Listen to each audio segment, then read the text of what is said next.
In the intergalactic hall of knowledge, history's greatest minds are brought back to life. Their mission, to spread humanity's knowledge to every corner of the universe, starting with you.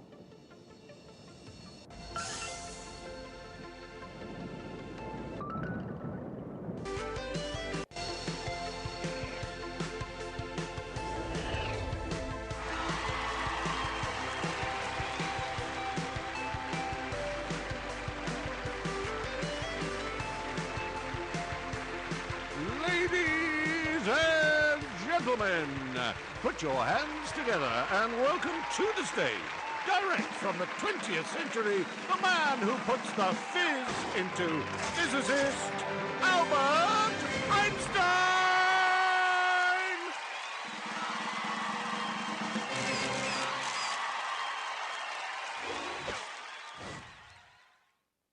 What is time? Would you like to join me on a trip to uncover its mysteries? We'll read clocks of each and every kind, experience the passing of seconds and minutes, and journey into the marvels of my most known work, the theory of relativity.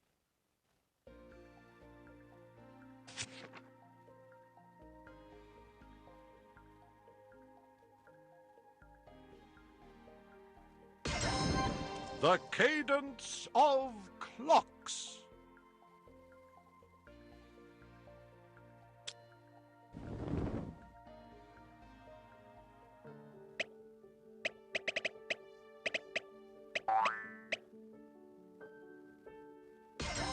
Move the hands around the clock. Keep on turning. Don't let them stop. Can you turn night into day? You can do it. Have a play. Let me know when you're ready to start. Level 1. O-clock. The face of a clock is a big circle.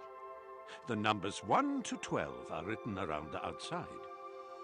With the number 12 at the top, then 1, 2, 3, and so on, clockwise, around the face. Now look at the pointers. They're called hands. The short hand is the hour hand. It travels around the face every 12 hours. To read the hour, look where the hour hand is pointing. Let's start by telling the O-clock time. When it's an O-clock time, the long minute hand always reaches straight up to 12. This is 4 o'clock. Remember, the long minute hand always reaches straight up. But where is the hour hand? That's it. It's pointing to 4. So it is 4 o'clock. And this is 6 o'clock. Got it? Your turn. Move the hour hand to 2 o'clock.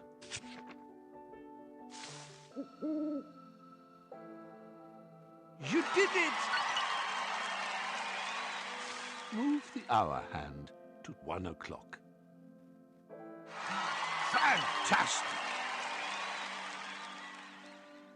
Move the hour hand to 8 o'clock. Wow! Let's check if you've got it.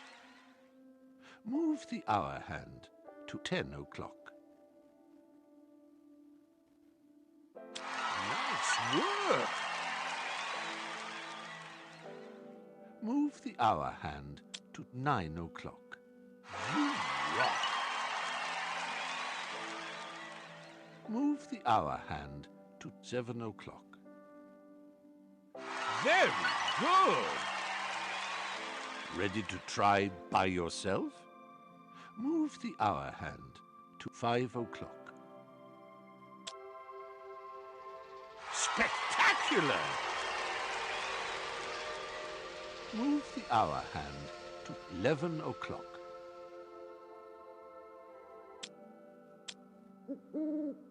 Well done! Move the hour hand to 3 o'clock. Terrific!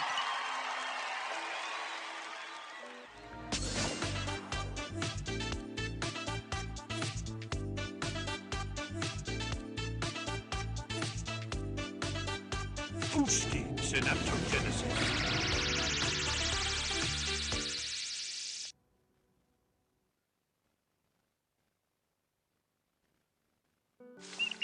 Level 2, half past. Can you see half of the clock is colored in? The minute hand has traveled halfway round the clock and now points. Let's start with 2 o'clock.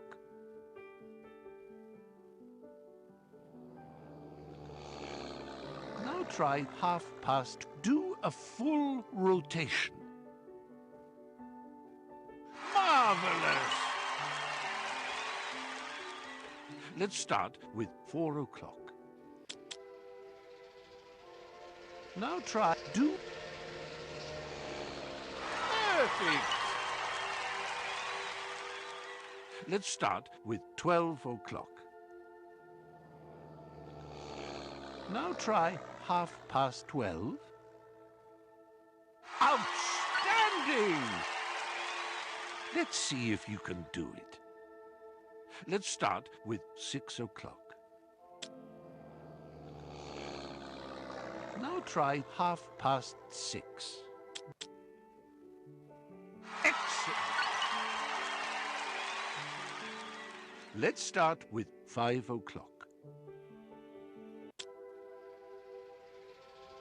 Now try 5:30. You did it! Let's start with 2 o'clock. Now try. Spot on! Ready to try by yourself? Let's start with 8 o'clock. Now try 8:30. Wonderful! Let's start with 10 o'clock. Now try 10:30. Way to go! Let's start with 12 o'clock. Now try. Fantastic!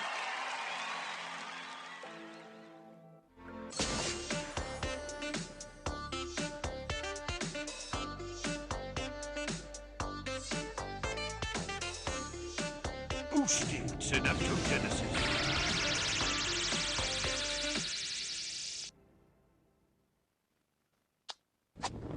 Sagacious stage.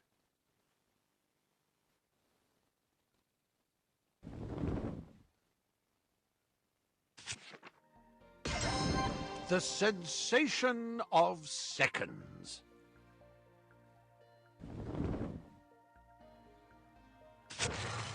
This is my stopwatch. It's quite special. It doesn't just measure time, it controls it. Try it while I play with my violin, Lena.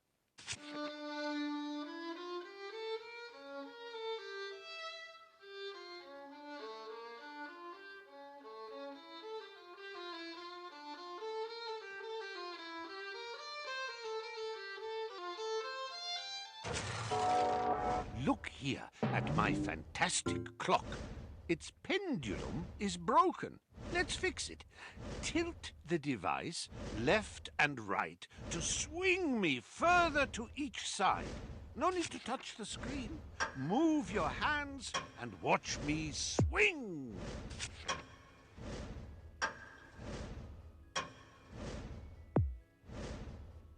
Great!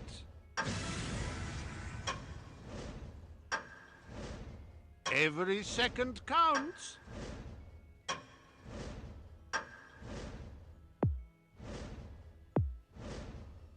Hooray for you! Perfect!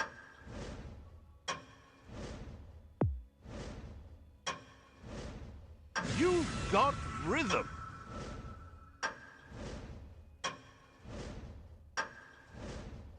Did you know that the rhythm of the pendulum is not affected by its weight? So whether I'm on the pendulum or not, the pendulum period remains the same.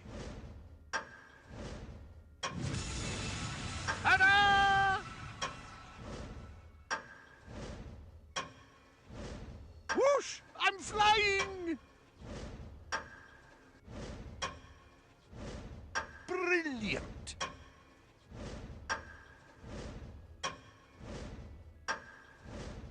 Keep it up! Just a bit faster!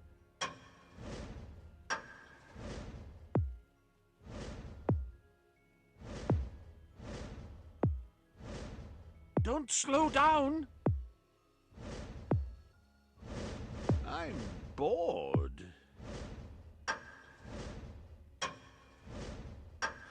Fantastic! Excellent! Ah!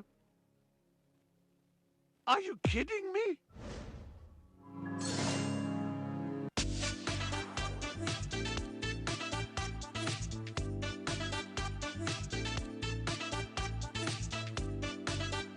Ultra Synaptogenesis!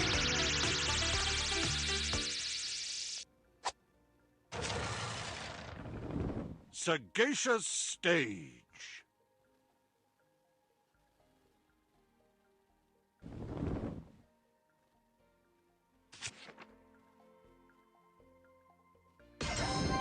The regard of relativity.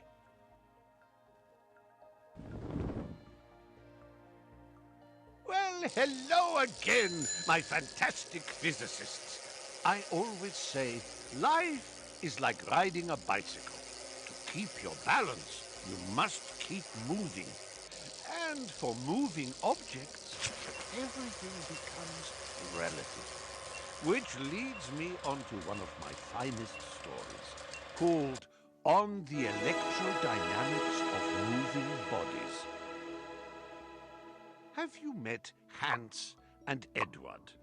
They're twins, you know, off on a great space adventure to help us explore the complexities of space and time. Edward is an astronaut, and he's getting ready to zoom to our nearest star system, Alpha Centauri, while Flight Director Hans will remain on planet Earth to direct his brother Edward on his mission. Say goodbye, boys. We have a rocket to launch. Hans needs to prep mission control for the pre-launch sequence. Mission control look like they're ready.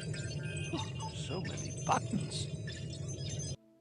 And look, here's Edward heading towards the rocket. Oh, the excitement of a rocket ride. Quick, let's help Edward up to his flight deck and explore the relationship between gravity and time. Can you see the button? The longer you hold it down, the more charge you will give it, and the further the lift will travel upwards. Be careful not to charge beyond the green bar. Are you ready? Go! Keep your eye on the clock, and can you see the button? The longer you hold it down, the more charge you will give it, and the further the lift will travel upwards. Be careful not to charge beyond the green bar. Are you ready? Go! Quickly, charge the lift again. When lower, time appears to run slower to us. Time runs slower on Earth. When lower, the pendulum slows down. You're too close to Earth. Time's running slow. Wow, look at the clock. What is happening to the clock? The clock is showing the effect of gravitational time dilation. Higher, faster.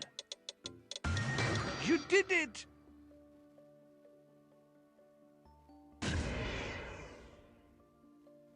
Edward is now inside the Einstein selfie rocket.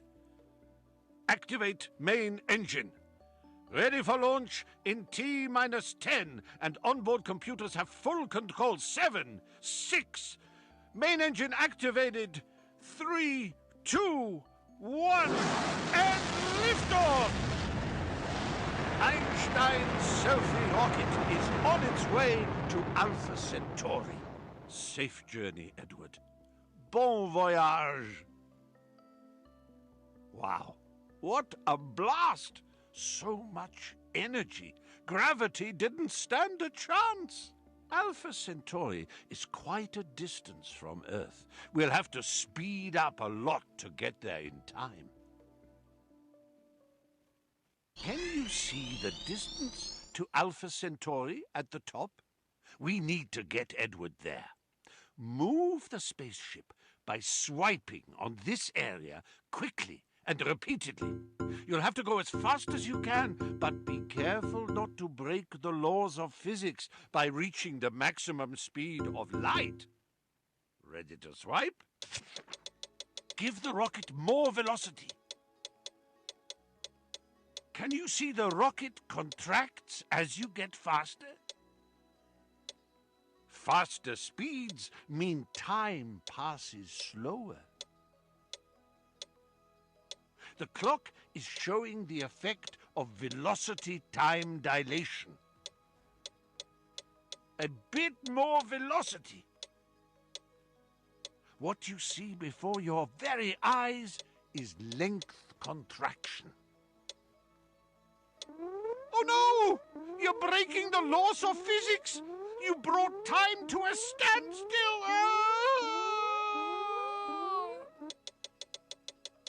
Do you know you can make the rocket smaller by swiping faster? Try it! We all know light obeys a speed limit. The closer to the speed of light you are traveling, the more time will slow down for you. If you speed up, the rocket will contract. It will appear shorter. You're at just the right velocity. Well done. Speed up the rocket more to witness length contraction. Let's speed things up just a little bit more. Watch the rocket shrinking before your eyes. Well done. Swipe a bit faster. The clock is showing the effect of velocity-time dilation. How nice is it to feel like you're riding on a beam of light? Incredible! Can you see the rocket contracts as you get faster? If you speed up, the rocket will contract. It will appear shorter. Watch the rocket shrinking before your eyes. Can you see the rocket contracts as you get faster? Speed up the rocket more to witness length contraction. The faster the rocket travels, the shorter the rocket appears. Watch the rocket shrinking before your eyes. Well done! We finally made it safely to Alpha Centauri. It's a solar system made up of 3 stars. How cool is that? It makes our solar system look a bit boring by comparison. Edward wants to capture this special moment. It's selfie time. Say cheesecake, or as Mama used to say, Käsekuchen. Let's head back to Earth and see how Hans has been getting on down in mission control. Edward is so excited to show him his new selfie. Relativity is how different people see the same thing in different ways, depending on their frame of reference. For example, an elephant is so big compared to an ant, but is so small compared to planet Earth. In exactly the same way, my theory of relativity says that for Edward, time appears to run differently depending on where he is and the speed he is traveling in relation to Hans and planet Earth. The consequences of my theory of special relativity become very obvious only when you travel at very high speeds. I discovered this when I was 26 years old. Remember when Edward was in the lift? The higher he went, the faster the clock was ticking. This effect is called gravitational time dilation, and it's happening because the Earth is so big it curves the fabric of space-time and slows down time. And it's why clocks on satellites high above the Earth run faster than clocks down on Earth. I proved this to be true in my theory of general relativity, which took me 10 years of hard work. Do you remember when the rocket was zooming through space at great speeds? The clock went slower the faster the rocket went. So the rule is faster rocket, slower clock. This phenomenon is called velocity time dilation, and it's what makes time travel theoretically possible. Remember how the rocket got squished and squashed when speeding up? It shrank. This phenomenon is called length contraction. So not only time is relative, but length is also relative. So our new improved rule is faster rocket, shorter rocket, and slower clock. Great human heroes before me proved that the speed of light remains the same for all people and is not relative to how fast they move when they measure it. So because the speed of light cannot change, time and length need to squash and stretch to compensate. Simple. All I needed to work this out was some imagination, a lot of hard work, and ginormous doses of synaptogenesis. It followed from the special theory of relativity that mass and energy are both but different manifestations of the same thing. A somewhat unfamiliar conception for the average mind. Furthermore, the equation E is equal mc squared, in which energy is put equal to mass multiplied with the square of the velocity of light, showed that very small amount of mass may be converted into a very large amount of energy, and vice versa. The mass and energy were, in fact, equivalent, according to the formula mentioned above. This was demonstrated by Cockcroft and Walton in 1932, experimentally. Oh, my, oh, my. Time really does fly when you're having fun. Hold on a second. Is that Hans? Why does he look different? Is he going to a fancy dress party? Actually, no. Remember what we've learned about the relativity of time. Edward's time, while in the fast-moving rocket, has run slower in comparison to Hans' time back on Earth. As a result, Edward has aged far less, and for poor old, very old, Hans, he aged at a faster rate compared to Edward, and is now a very old granddad.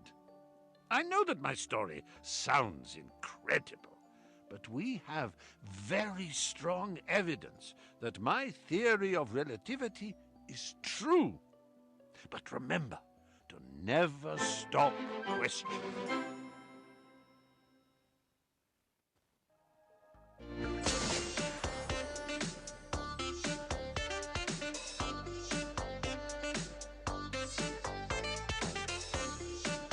Supreme Synaptogenesis!